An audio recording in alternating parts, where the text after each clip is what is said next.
America అధ్యక్షుడు Donald Trump మరో పిడుగులాంటి వార్త చెప్పారు.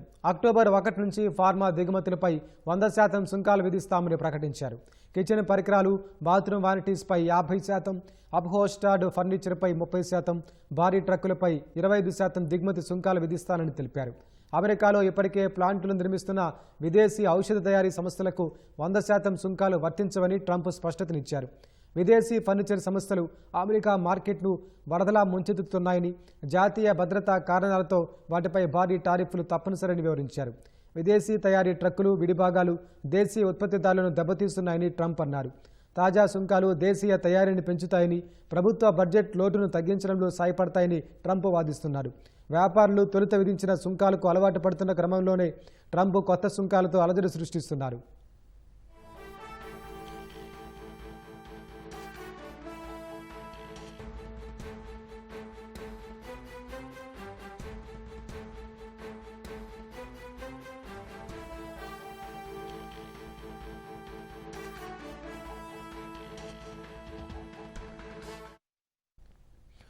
అక్టోబర్ 1 నుంచి ఫార్మా దిగుమతులపై 100% సుంకాలు విధిస్తామని అమెరికా అధ్యక్షుడు ట్రంప్ ప్రకటించారు. అమెరికాలో ఇప్పటికే ప్లాంట్లను నిర్మిస్తున్న విదేశీ ఔషధ తయారీ సంస్థలకు 100% సుంకాలు వర్తించమని స్పష్టతనిచ్చారు. ఈ పరిస్థితిలో ఫార్మా రంగంపై ఈ సుంకాల ప్రభావం ఎలా ఉండబోతోంది? ఇక్కడి నుంచి అమెరికాకు ఫార్మా దిగుమతులు ఎంత? ఆ ఆదేశంలో ఈ నిర్ణయం ప్రతికూల ప్రభావం చూపే అవకాశం ఉందా?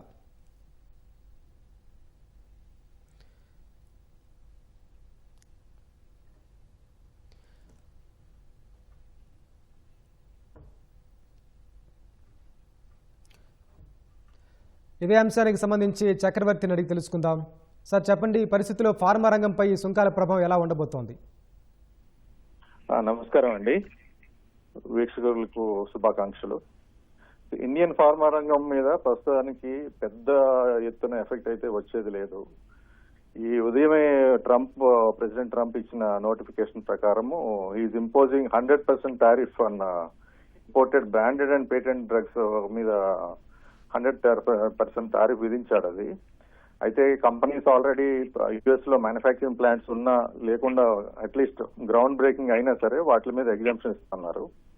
అయితే ఇక్కడ అతను టార్గెట్ చేసింది మాక్సిమం ఏంటంటే policy targeting, high value drugs అంటే ఎల్ఐలిలీ కానీ, ఫైజర్ కానీ, ఆంకాలజీ లైనప్ ఇవన్నీ ఉన్నవి.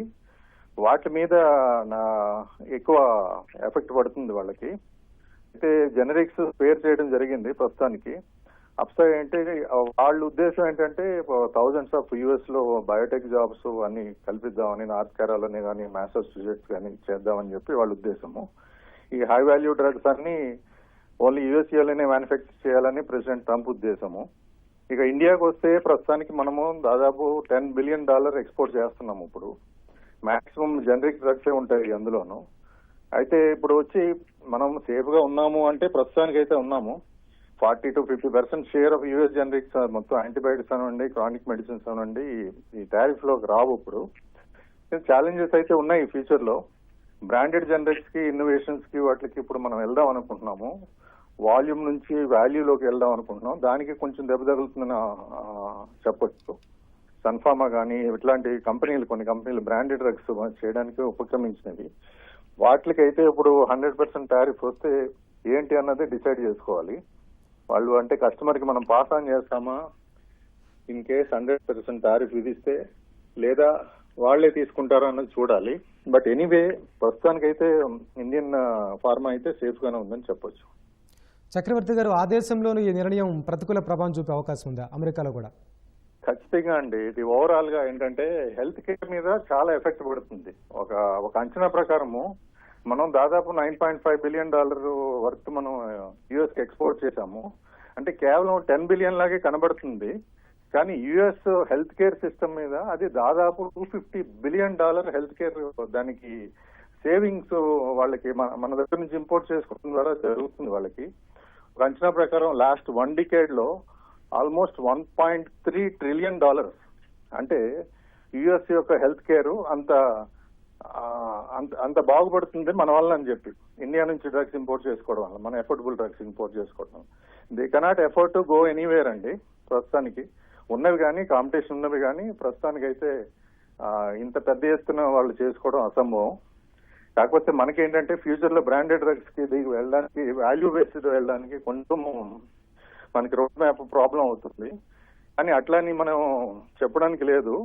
మన దగ్గర కూడా చాలా కంపెనీలు అక్కడ మ్యానుఫ్యాక్చరింగ్ ఇప్పటికే ప్రధానమైన కంపెనీలు మ్యానుఫ్యాక్చరింగ్ స్టార్ట్ చేసేవి. వాళ్ళు ఇంకొంచెం ముందుకు వెళ్ళడానికి అవకాశం ఉంది ఈ డైరెక్షన్ లో. సార్, ఇప్పుడు జనరిక్ ఔషధాలు ఎగుమతి చేసే మనలాంటి భారతదేశంపై మన దేశంలో ఎలాంటి ప్రభావం చూపొచ్చు? అంటే యూఎస్ టారిఫ్ 100% టారిఫ్ మనకేం ఎఫెక్ట్ లేదండి. జనరిక్స్ మీద అయితే ఏమాత్రం ఎఫెక్ట్ లేదు ప్రస్తుతానికి. అక్కడ ఉత్పత్తి చేసే విదేశీ కంపెనీలకు ఈ సుంకాలు వర్తించాలంటున్నారు కాబట్టి కంపెనీల వ్యూహం ఎలా ఉండొచ్చు సార్? కంపెనీల వ్యూహం అంటే ఎలా ఉండొచ్చు అంటే మనకి వే ఫార్వర్డ్ కొంచెము డైవర్సిఫై చేసుకోవాల్సి ఉంటుంది సార్. లోకలైజ్ చేసుకోవాలి, మన ఇండియన్ మార్కెట్ కూడా కొంచెం స్టెబిలైజ్ చేసుకోవాలి, ఇన్నోవేట్ చేసుకోవాలి, ఎక్స్పోర్ట్ డైవర్సిఫికేషన్ కూడా చేయాలి. హై గ్రోత్ కానీ లో రిస్క్ స్పాట్స్ ఏమైనా ఉంటే అవి కూడా చూసుకోవాలి. ఇప్పుడు ఆల్రెడీ మనము ఎఫ్టీఏలో ఇది ఒక మంచి శుభ పరిణామం. ఆస్ట్రేలియాతో కానీ, నెదర్లాండ్స్ కానీ, యుఏఈ కానీ ఇంకా అనేక దేశాలతోటి మనము ఫ్రీ ట్రేడ్ అగ్రిమెంట్లు చేసుకోవడం జరుగుతుంది. Especially UK. In fact the other day I spoke to the high commissioner of UK also. They are all very positive. ఇప్పుడు మినిస్కల్ ఎక్స్పోర్ట్ ఉంది ప్రస్తుతానికి, హార్డ్లీ ఒక $780 million ఎంతో ఉంది యూకేకి. కానీ వాళ్ళు ఖరీదు చేసే టోటల్ వాల్యూమ్ చూస్తే ఈవెన్ నెదర్లాండ్స్ కూడా ఒక 700 million మనం చేస్తున్నాము. ఫ్రాన్స్ కి ఒక 660 million అట్లా చేస్తున్నాము.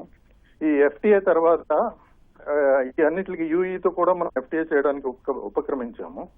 దాదాపు 20% మన జనరిక్స్ కానీ ఏపీఎస్ కానీ ఈ కంట్రీస్ కి మనం పెంచుకోవడానికి చాలా అవకాశం ఉంది. అట్లాగే Brazil, Latin America, Russia, Africa అంటే సౌత్ ఆఫ్రికా, నైజీరియా, కెన్యా, అంటే ఇవన్నీ పెరగడం ద్వారా మొత్తం యుఎస్ ని రిప్లేస్మెంట్ చేస్తామని చెప్పలేము.